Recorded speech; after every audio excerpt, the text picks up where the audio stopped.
Et faut-il craindre une deuxième vague en France? On en parle avec le professeur Christophe Rapp, infectiologue à l'hôpital américain de Neuilly-sur-Seine. Oui, bonjour Christophe Rapp. Bonjour. D'une part, avant de voir peut-être à l'étranger ce qui se passe, la Suisse, Lisbonne et puis également sur le territoire français, mais en Guyane, est-ce que le virus circule toujours beaucoup ou pas en France ?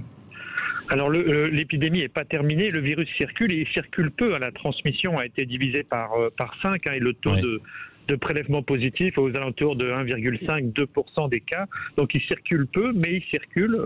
Et comme l'illustrent d'ailleurs les clusters, 83 clusters en ce moment en France métropolitaine. Donc le risque n'est pas nul et il va être augmenté par le brassage des populations liées aux vacances et à l'ouverture des différentes frontières au départ de l'Europe et puis ensuite hors Schengen, avec notamment l'Amérique du Sud. Oui, et qu'on comprenne bien, Christophe Rapp, parce que on nous en a beaucoup parlé de cette contamination, etc. Et on a toujours du mal en fait à comprendre. C'est-à-dire qu'à un moment donné, s'il y a 80 foyers, on peut se dire que voilà, de ces foyers, le virus va circuler, contaminer et de nouveau se propager. Pourquoi il se propage moins qu'il y a 3 mois, par exemple, quand même ?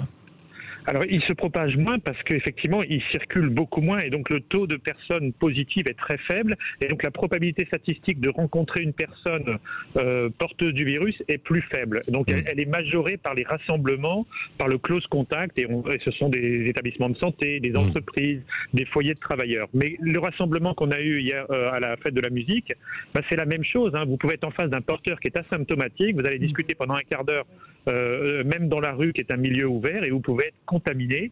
Pour l'instant, les clusters en France ne diffusent pas, contrairement à la Guyane où les clusters ont diffusé. Pourquoi ? Parce que pour l'instant, l'agence de santé va directement tracer les contacts et notre technique, pour l'instant, est efficace. Donc l'épidémie est maîtrisée, mais ça va dépendre du nombre de clusters. Il y a un moment où on va être dépassé, où ça peut recirculer activement. C'est ce qui se passe en Guyane. Oui, c'est ça. Et est-ce que la chaleur avec la canicule cette semaine en France peut freiner aussi un petit peu les choses ?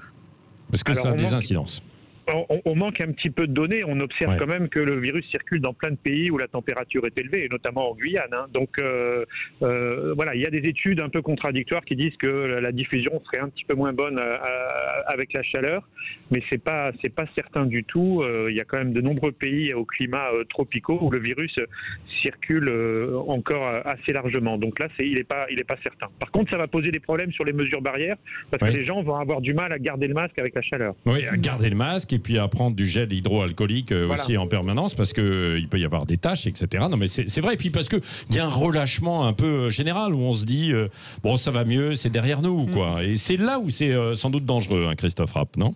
Il faut faire de la pédagogie, il faut bien expliquer qu'on a une responsabilité individuelle et collective. Si on veut passer un bon été et bien préparer l'automne, on doit poursuivre ces mesures barrières. On ne peut pas passer d'une situation exceptionnelle à un retour à la vie normale, même si ça paraît complètement naturel comme sentiment. Et il faut prolonger ces précautions sanitaires pendant encore quelques mois jusqu'à nouvel ordre. Il faut être citoyen. Et là, on a vu que c'est pas évident pour la population. Oui, c'est vrai. Et puis surtout les personnes qui sont les plus fragiles, éviter les poignées de main, les embrassades, etc.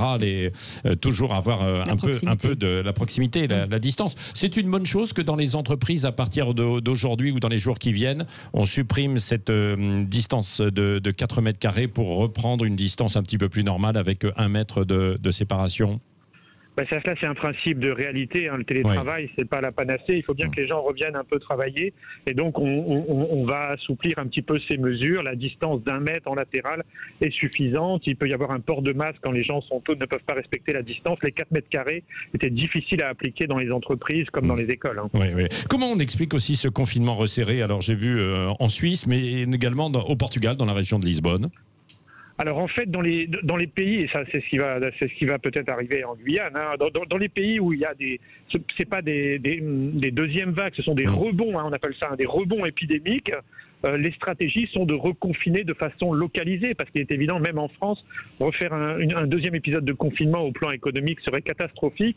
Donc la stratégie est plus de confiner localement autour d'un cluster ou une ville, etc., comme on fait les Chinois. Mais ça montre bien, on disait le Portugal n'a pas beaucoup de virus, etc. Et vous voyez juste à l'aube de l'été, À Lisbonne, il commence à y avoir un problème. Donc, on est vraiment en temps réel. Il faut comprendre que c'est une situation exceptionnelle et que les modèles mathématiques ne rendent pas compte de la réalité et qu'il faut suivre ça au jour le jour. On est un peu malheureusement spectateur face à un virus nouveau. Oui, merci beaucoup pour vos explications très claires, professeur Christophe Rapp, infectiologue à l'hôpital américain de Neuilly-sur-Seine dans